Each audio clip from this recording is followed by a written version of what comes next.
Okay, good afternoon, everyone. Bon après-midi, tout le monde. Soyez le bienvenu.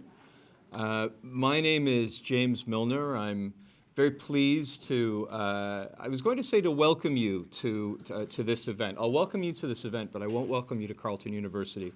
I'll explain why in a moment.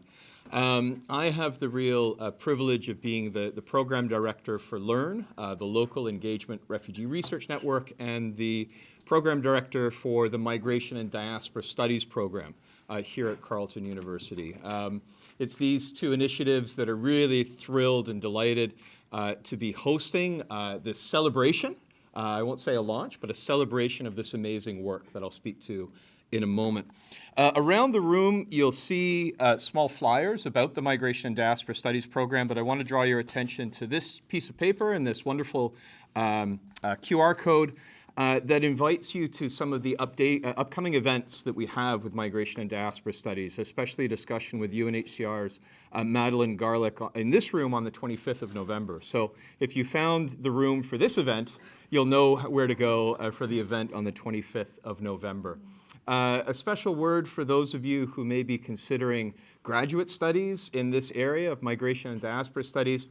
Applications for our MA and graduate diploma programs are now open. So it's in this context and in the discussion of this book that I've been thinking about how best to acknowledge the land on which we're gathering. And this is why I say I don't want to welcome you to Carleton University, because welcoming you to this space in the name of this institution effaces to a certain extent the contested nature of the land where we gather. Outside the windows of this room, you'll see the beautiful Rideau River. This has been a passage for migration and exchange for thousands of years, since time immemorial. And it is, I think, a very tangible reminder that we are on land that has been the site of migration, that has been a site of discussion and exchange since long before Europeans came to this land. This is the unceded and unsurrendered land of the Algonquin Anishinaabe people. And I mention that not only out of respect and deference of the traditional keepers of this land and to remind ourselves that we're guests, but because it's such an important reminder of this book that we're discussing today, of how these questions of displacement and dispossession are very much woven into the history of the land where we work. And while often we think of this as an issue affecting other parts of the world, for example, the Global South, I think this is a very powerful way to remember that it's part of our own journey as a field of refugee and forced migration studies and as individuals who work and live on this territory. So I thank the contributors of the book of helping us with that puzzle for us to consider, and I welcome all of you to this event today. I'm going to get out of the way really quickly, and the last thing that I have to do is a real joy. And Christina, I don't know if I've ever had the chance to do this before, but to introduce the really wonderful and incomparable Christina Clark-Kazak, who's the editor of this book and who's moderating the discussion today. Christina is a professor of public and international affairs at the University of Ottawa, but she's so much more than that. She is a real pioneer and innovator in the field of refugee and forced migration studies, having really challenged us to think through the concept of social age, but also a real visionary in challenging where we were in discussions on ethics and methodology. But so much more important than what Christina has done is how she has done it. Christina has been a real incredible leader in the field who has worked with such humility and generosity. We're all very, very lucky to have you as part of this community. So, Christina, I'm going to pass the floor to you. Thank you so much, James, and thanks everyone for being here. And I would like to also acknowledge all the work that the MDS and LERRN teams have done to organize today, and from the signs to the food to the room. So thank you so much for all of that. So this is a collection where we had 38 contributors, and we're very privileged to have a selection of them who are Ottawa-based here with us today. So I would like to try to have the focus of today's discussion really on a conversation around their chapters. But before we do that, I'd like to ask Laura Madokoro, who is an associate professor of history here at Carleton University and author of another new book that's just come out, Sanctuary in Pieces, which I think we're going to be celebrating in a couple of weeks. But Laura has very generously offered to come today and start with a few comments about the book as a whole before we dive into the conversation around that. So I'd like to invite Laura to say a few words. Thank you. Thank you very much. Hi, everyone. It's so nice to be here. Bonjour tout le monde. I know we're recording this for the podcast, but I'll just explain this very awkward seating arrangement where I'm staring at the authors across the room, which is sort of a funny way to have a dialogue. But it is a real pleasure to be here and to be discussing this work. I had the opportunity to review this. I don't know if we're supposed to keep peer review secret, but I am no longer doing that. So I read an early version of this manuscript and was immediately, I think even before I started to read the collection, I was immediately taken with the concept of the project. The idea of taking very seriously the history of this place, the history of colonialism, of displacement, and what that means on a fundamental level when we talk about migration and forced displacement globally. I think too often, and I think those of us in the room who work in this field, we know too often the stories start at the border. And despite our best efforts to say we are going to think beyond the borders, we don't often do that. And so this is a work that I think challenges and contributes so much to the field in many, many different ways. And since there are some authors in the room, I'll just say a big thank you to the authors in particular for extraordinary contributions, and to Christina for, as James was saying, pulling this all together. It's visionary, it's so large in scale, and it really offers some really important contributions. I was thinking about what I was going to say today because I was just in Austin, Texas last week doing research on migration across the Canada-US border, or not Canada-US border, different border, Mexico-US border in the 1980s, looking at some of the sanctuary movement efforts on the border, where religious people and lay people became very concerned about the plight of migrants from Central America in particular. And they spent a lot of time educating themselves about what was going on in Central America, educating themselves about the Reagan administration's funding of the dirty wars and what that was doing to people's homelands. And it was an extraordinary moment because it wasn't just about what people were doing as they crossed the Mexico-US border, but the activists were really thinking on a broad scale about what it meant for these people to be leaving their homelands and what they could do as activists to respond. And I was thinking about, some of the work I was doing in the archives and the oral history interviews, because I had that experience, which I think many of us have had as researchers, where I was speaking with someone who said, but, Canada's so good. You always take refugees. And admittedly, the US context is grim. Like, I'm not, not downplaying that at all. But I struggled in my response because immediately I wanted to talk about colonialism, and I wanted to talk about displacement, and I wanted to talk about Indigenous communities' sense of belonging and having borders bisect their territories. I wanted to say all those things, and I didn't. I didn't go as deep as I wanted to, but I did make the point that each country has a complicated history and relationship to both migration and forced migration. If we only think about what happens at the border, that's limiting. We need to think beyond and really consider the stories of place and the kinds of situations that people are encountering because of these deep histories and deep relationships. So this is a wonderful book that helps us do that in so many ways. And I'll just highlight that it's divided into 4 sections, where the first section is about situating forced migration in Canada, and the second section, intersectionalities of forced migration experiences. Third section is becoming and unbecoming a refugee in Canada, and finally making home and place. And I want to say a couple things about the idea of situating forced migration in Canada, and then this really important point about the intersection or interdisciplinary nature in the way the work has unfolded in this book. Because it is, we talk a lot about the need to do interdisciplinary work, but having disciplines talk to one another is not an obvious thing. And that takes incredible dialogue amongst authors, editors, and it really comes through in this book. This is a book that is so accessible to people of, I think, many different disciplines. And that contribution, I don't think, can be underestimated. It really is so valuable. And so again, thank you to the authors for all the, I think, openness with which you proceeded with your work.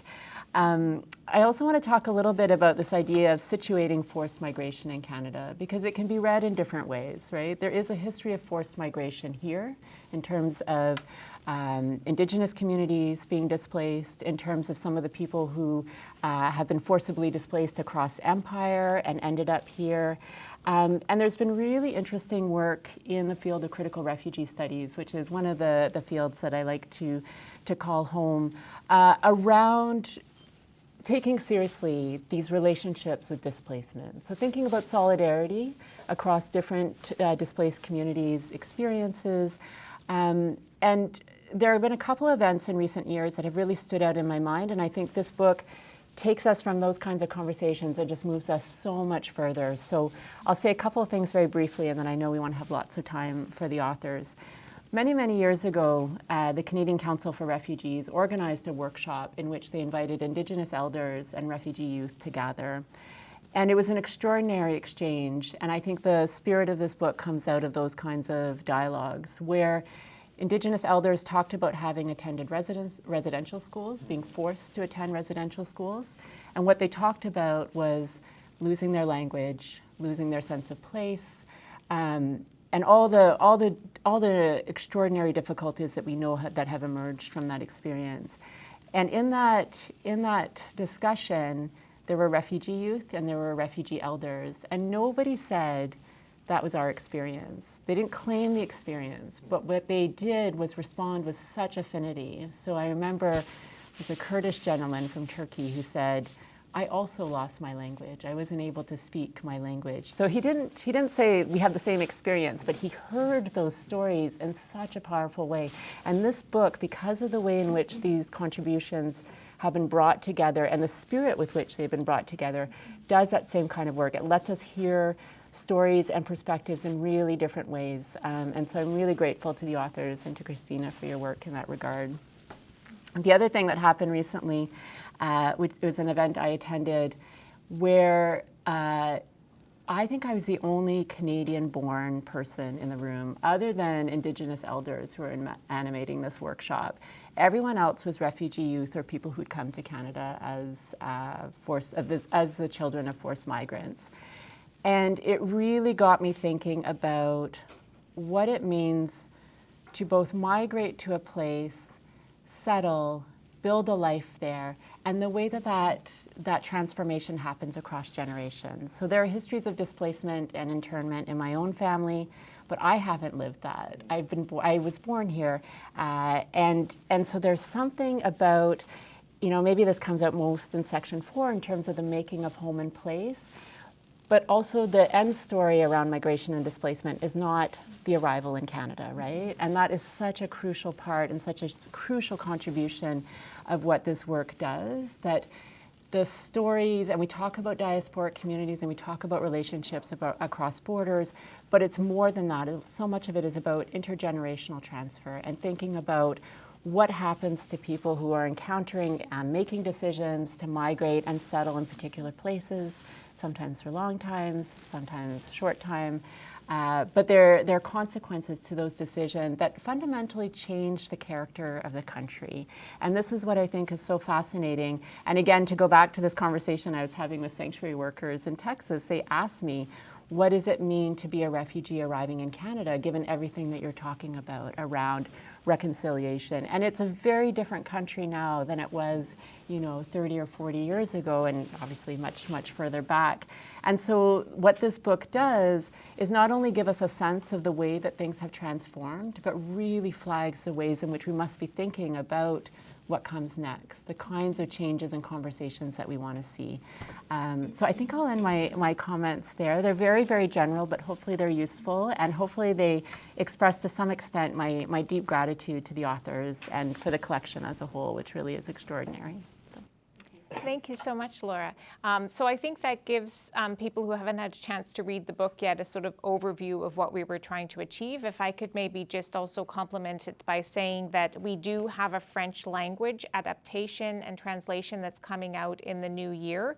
So it was important to us, because we're talking about Canada, to acknowledge that that there is a francophone experience, and those experiences maybe are distinct. And so we not only translated it, but we also had an adaptation where the lived experiences were specific to francophone communities in Canada. And the other thing I also wanted to flag is that there is a chapter on Black slavery and Black enslavement, because again, I think that there's these stories that we tell about the Canadian experience, which are very positive, and many people have heard about the Underground Railroad and how slaves were free slaves were brought here, and this is a sort of positive example, but in Canada also enacted and practiced slavery, and that when we think of some of the racist policies that have happened throughout history, we can also think about how this is linked to that legacy of slavery in Canada. So thank you so much, Laura. So what I'd like to do now is to give the authors a chance to speak to their chapters. And what we thought is, instead of having an overview of each chapter, we would have each person respond to a series of questions, and then your questions. So I'll introduce the panel. David Moffette is first here. He's an associate professor of you're a sociologist, but associate professor of criminology at the University of Ottawa. Amrita Hari, who is a associate professor of gender and sexuality studies here at Carleton. Yin Chen, who's associate professor of law at the University of Ottawa. And Rachel McNally, who is a PhD candidate in political science here at Carleton. So they will each very briefly give an overview of their chapter when they're responding to the first question, which is something from your chapter which you think might surprise people in the room to discover. Because one of the reasons, as Laura said, we were trying to problematize in a way some of the narratives about forced migration in and to Canada. So Rachel, if I could maybe start with you. So I wrote the disability chapter in the book, specifically looking at disability in the context of Canadian refugee resettlement. There's not a lot of research about disability and refugees in Canada, or just globally in general, so that's one of the reasons I'm continuing to work on this topic for my PhD. I think one thing that might surprise people would be that Canada and other countries continue to, in different ways, try to limit the resettlement of refugees who have specific medical needs, or what is kind of termed like higher medical needs. And so, for example, in the past, Canada has had this kind of guideline for UNHCR that no more than 5% of the cases they refer to Canada for resettlement should have high medical needs. I think officially that policy is changed, but it's kind of more case-by-case referral. I don't know how much it's actually changing in practice. But there's all these ways that countries still today, even though it's considered resettlement is this kind of humanitarian motive, that there's still attempts to limit resettlement based on medical conditions, medical needs. All right, so my chapter is titled Canada's Refugee Healthcare System and its Humanitarian Undertow. So essentially what I was trying to do in this chapter is to map out the healthcare system that we have developed here in Canada to cover the cost of healthcare incurred by refugees and asylum seekers, and contrast and compare that to the provincial and territorial health insurance program that was meant for the general population. And essentially I tried to highlight the fact that while we tend to think about provincial and territorial health insurance from a rights-based approach, thinking that it's a right to health framework, when we think about the interim federal health program, which is the federal government's development of a program for the refugee and asylum seeker population, I try to tease out, it's more of a humanitarian approach. And I try to flag that there are some potential problems with that humanitarian approach. And I think that may be one of the first surprises that the readers might have in reading the paper. Part of it is, why does it matter, right? At the end of the day, if people get health care, Why does it matter the underlying philosophy of the program is? And I try to argue that it does matter because the way that we frame the program, and to borrow the words of Laura, if I may, it touches on, or it shows how we frame the claim that the displaced person have to the home and place. And so, to the extent that humanitarianism depends on the societies and individual service providers' perception of the displaced person's deservingness, right? I think that it makes that program very vulnerable to changes in society, how we perceive the group and the kind of deservingness that we assign to that group. And then also, it also has a signal effect to the extent that we think about our provincial and territorial insurance as a universal health program. It clearly, in setting up a separate program for the displaced person, we seem to suggest that they don't belong in the same universe as us, right? And so that's the first point. I'll be very quick with my second point. That is to say, the second potential surprise that the readers might have in reading the chapter, maybe to learn that historically, in most provinces here in Canada, there is at some point in time, we do cover refugees and asylum seekers in our provincial and territorial health insurance programs. And for some reason, around the mid-1990s, we decided that no, this should be a responsibility for the federal government to assume. And so what I want to highlight there is the current structure that we have in providing healthcare to this population is not inevitable, right? It's a policy choice. And so certainly it's up for debate, and certainly if we believe that this is not the right way to go, it's up for us to change it. I know that, Christina, you wanted to keep us to these questions, but I want to start with an expression of gratitude to all the contributors, to Laura for your really kind words, to Christina for keeping us on track. I don't know how you did it with all of the, it really is remarkable. So I wanted to just start with that note and to say that when I was thinking about what readers will be surprised to find out, I remember when you approached me to write the chapter, you said, can you talk about class and refugees? And I was like, nobody talks about class and refugees. Quite literally, I think it's not a connection that's made very often with good reason. I think there's always been this distinction of the silos of sort of refugees versus economic migrants. And I think that has been kept distinct for many good reasons as well, right? To sort of not confuse, again, why it's important to keep the humanitarianism as part of it too. And I think that's been a part of keeping the class separate, the class discussions separate from forced migration movements. So I think what I attempted to do is to say we can still talk about how class is implicated within forced migration studies without necessarily defeating that purpose of keeping it separate. To say that class is a part of the refugee journey at various points, and in fact, the part that we're fearing, which is where class becomes associated with the right to arrive, is sort of rearing its ugly head a little bit with the arrival of new streams for refugees that actually rely on them designating themselves as skilled, right? So it's sort of the chapter is written in this idea of saying, yes, class is invoked, but when it is not invoked in the right way, here's the cautionary tale of doing it.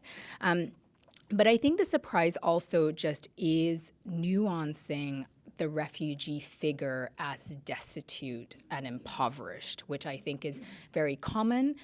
It's the image that's reproduced, not just by agencies, but by governments, by individuals, by media.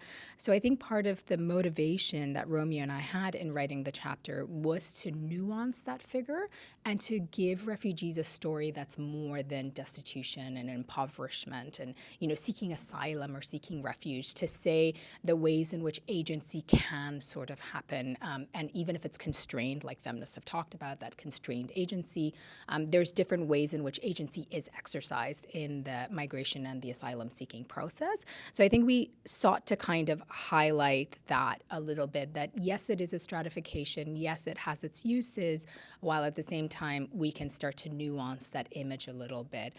To also, I think, address some of the popular fears or the popular sort of conceptions of the rushing to the borders or, the hordes coming in. And I think part of it is also nuancing the figure can sometimes help assuage those concerns to some extent, because we know, there's a current context of elections, obviously, across the border, but we know it's coming in Canada.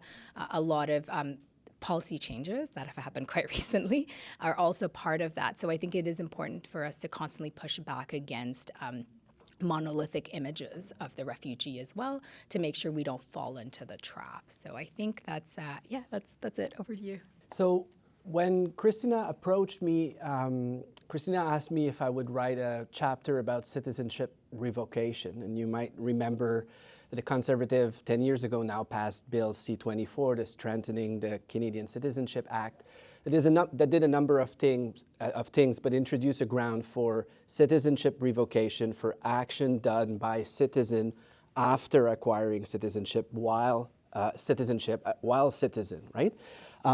For dual nationals only because of the protection against statelessness, which means in many, many cases for immigrants. This was shocking. It was a shocking reform. There was a lot of attention to it. It was politicized around questions related to terrorism. So highly politicized, highly racialized targeting of dual citizens. And you might remember that Trudeau during the election said a Canadian is a Canadian is a Canadian, and they won the election promising to remove this ground. And they did eventually with Bill C-6. So it's 2 years, but what I try to do in the chapter is replace this within a longer politics of suspicion that's related to citizenship, but also the long trajectory of non-citizenship before, and replacing it to temporary permits, to the possibility for people with PR to be deemed inadmissible for reasons of criminality, for the loss of civil and political right of Japanese Canadian during World War II that were interned, citizenship tests that are growing around the world as a way to sort of verify whether a person, has acquired the quality of a citizen, to citizenship revocation. But that's part of a long continuum of a politics of suspicion that informs citizenship. And I don't know if anything surprises us really anymore, or certainly not people in the room, but one thing that might surprise the readers is that when Bill C-6 was passed, when this ground was removed, there was always the possibility of removing citizenship for fake representation of what is understood to be fraud before acquiring citizenship. And around that time, in the media, we found that this ground was basically never used in Canada, that between 1977 and 2010, only 63 people had been stripped only of their citizenship for fraud. So it's about 2 per year. After the Liberals were elected with Bill C-6, there were still hundreds in the first couple of years. And so that's what's written in the chapter. The most recent numbers show about 10 per year since then. So we are still 5 times more people being inspected. And so, there's the number of people that lose citizenship because of that. But what really that tells us is that there is an effort to look into the files based on an idea that there is a suspicion and that people might, have cheated their way into citizenship. And I think it's important to replace a very dramatic moment, which was the introduction of this ground for citizenship revocation, within what continues to be a politics of suspicion that informs citizenship in Canada. Great, thank you. So that gives a kind of brief overview of the chapters. Obviously, there's much more there. One of the other things that we did intentionally in the book is to center lived experiences of displacement, including Indigenous displacement and Black displacement, and more recent displacement in terms of refugees and asylum seekers. And we did start, actually, we had a couple of workshops on this, and Veldon Coburn, who wrote the first chapter on Indigenous displacement, who's an Algonquin scholar who used to be a colleague at Ottawa, has now moved to McGill. He also helped to sort of frame it, because what we wanted to do was not to have the lived experience as spectacle, not as simply telling people's story, but to integrate it into the chapter so that it really framed the way we thought about displacement. So I wanted to ask the panelists to talk to this issue of how they thought about intentionally centering these lived experiences within the chapter. So I hope you don't mind starting again, Rachel. Sure. So one thing that I talked about in my chapter is that concepts of disability are quite different based on across different cultures and also across time. It's changed significantly.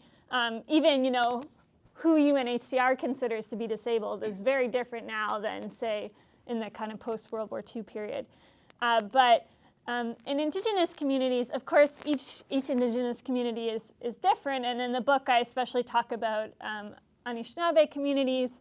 And in their understanding, disability is not really seen as a problem in the same way that it might be in Western communities, and that every child is a gift to the community and has something to teach the community.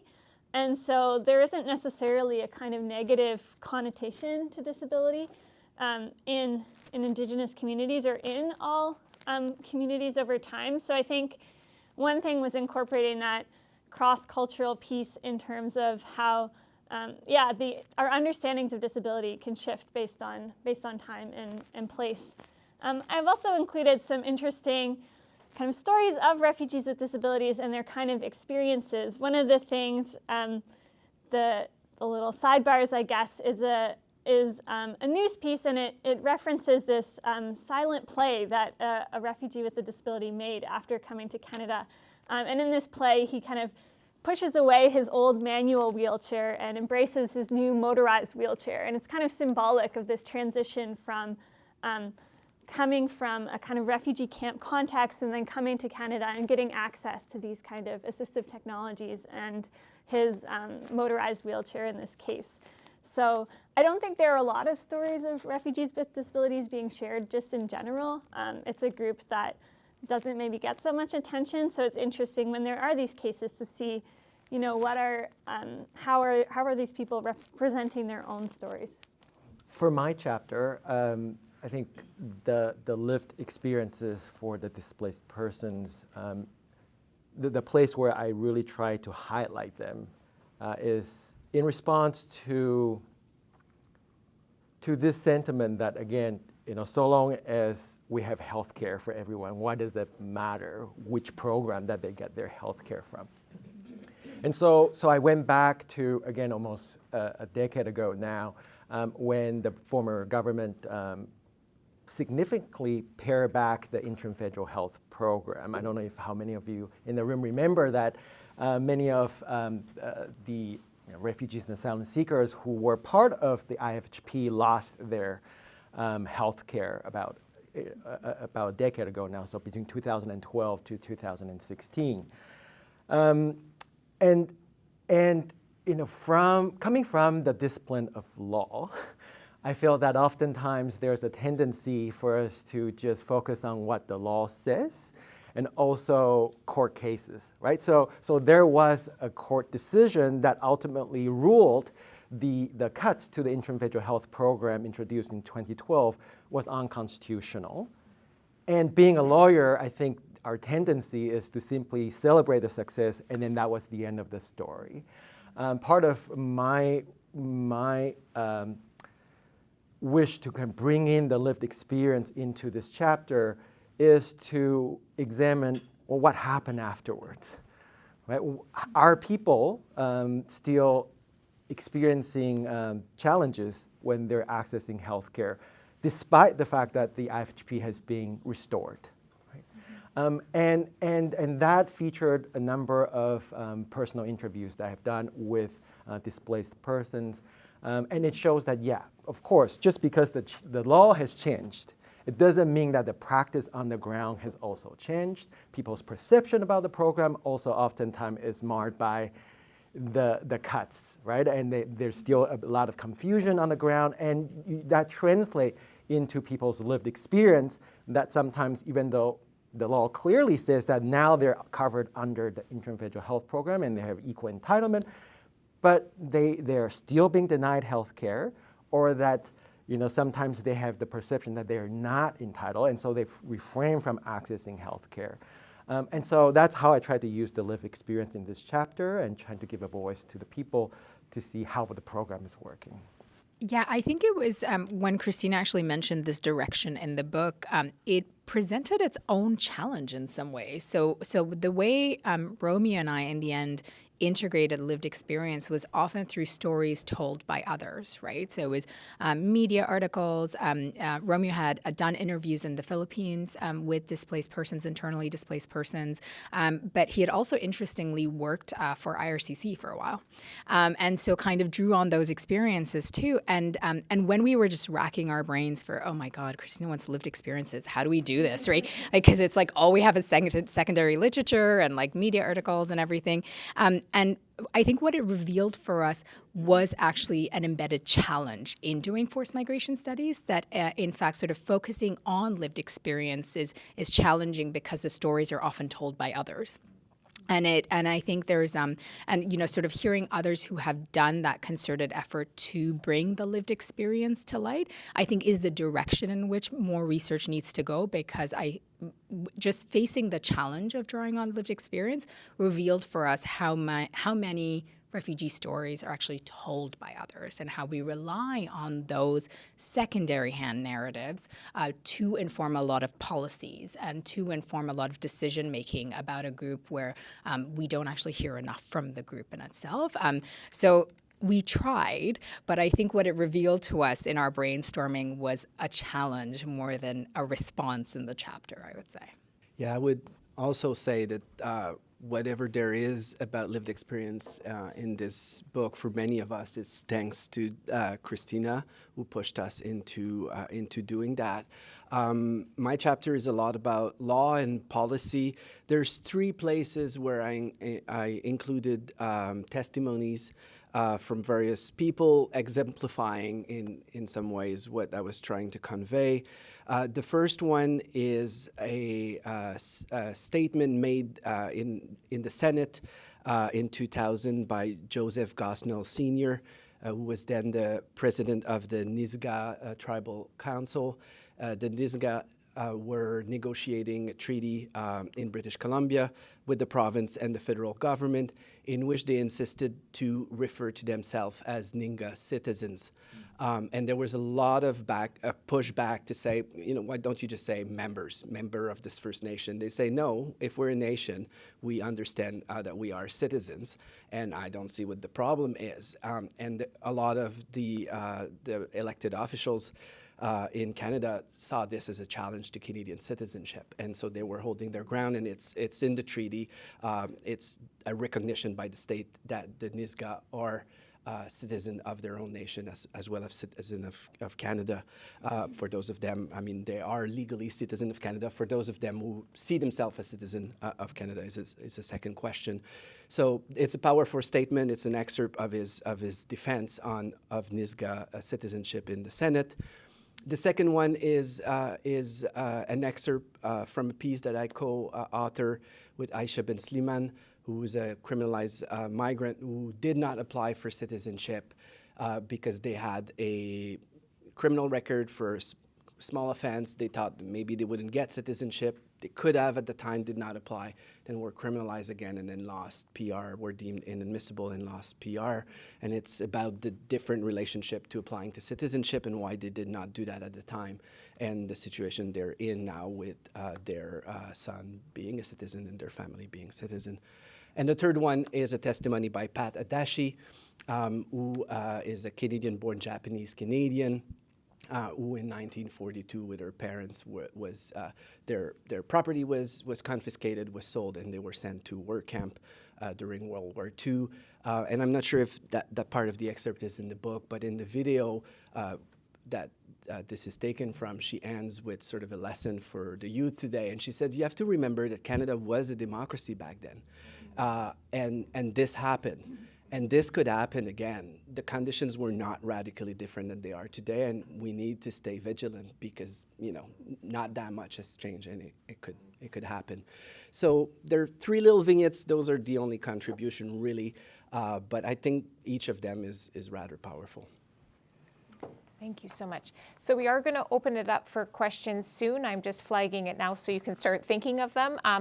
But before we do, it was a real privilege for me to edit this book because we tried to be as comprehensive as possible. So there are 28 substantive chapters on issues, as was mentioned, on class and disability and other issues that perhaps are not as mainstream in some of the literature. So I personally learned a lot from editing the book. And so I just wanted to give an opportunity for the panelists to reflect on something that they learned. And maybe we could try to keep it short so that we have more time for questions.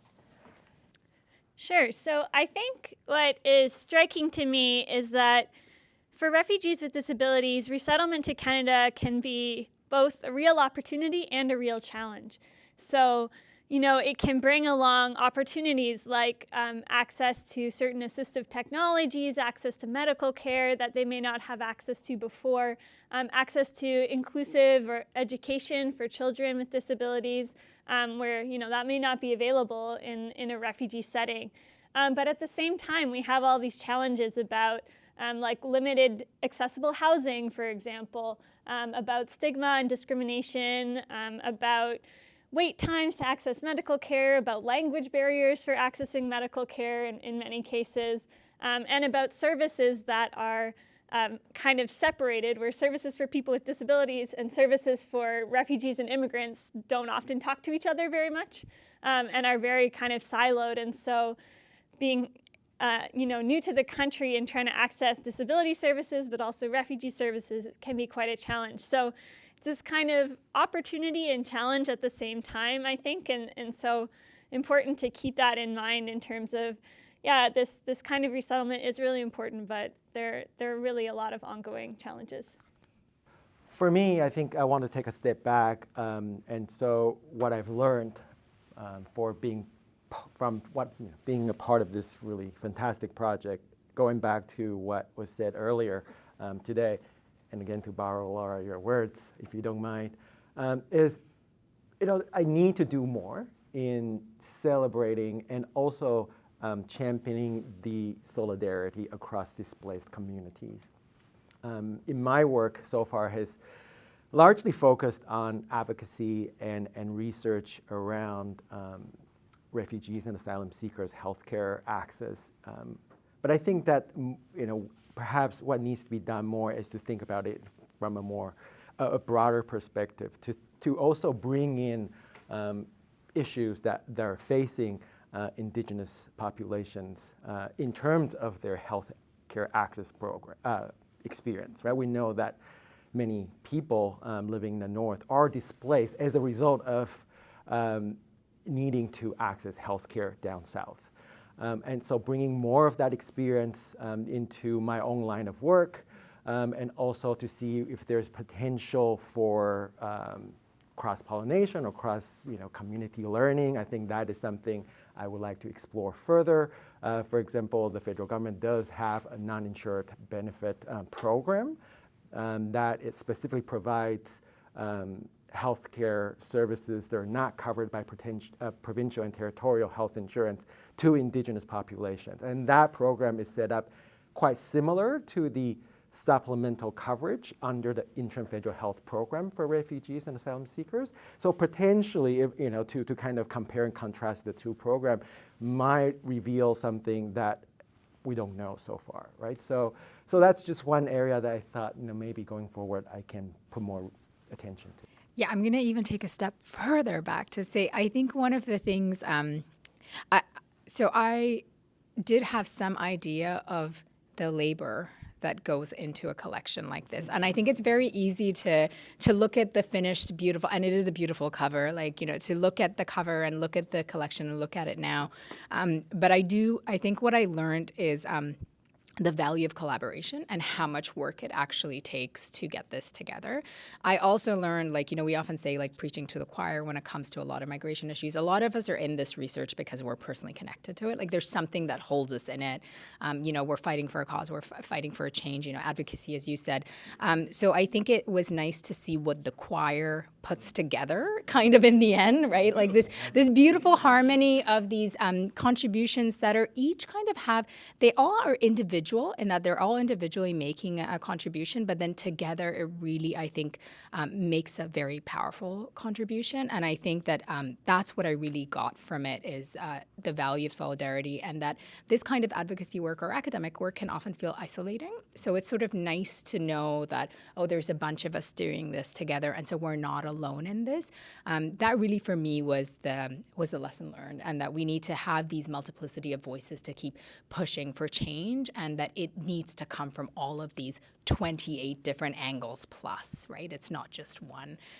So yeah, thank you for that, yeah.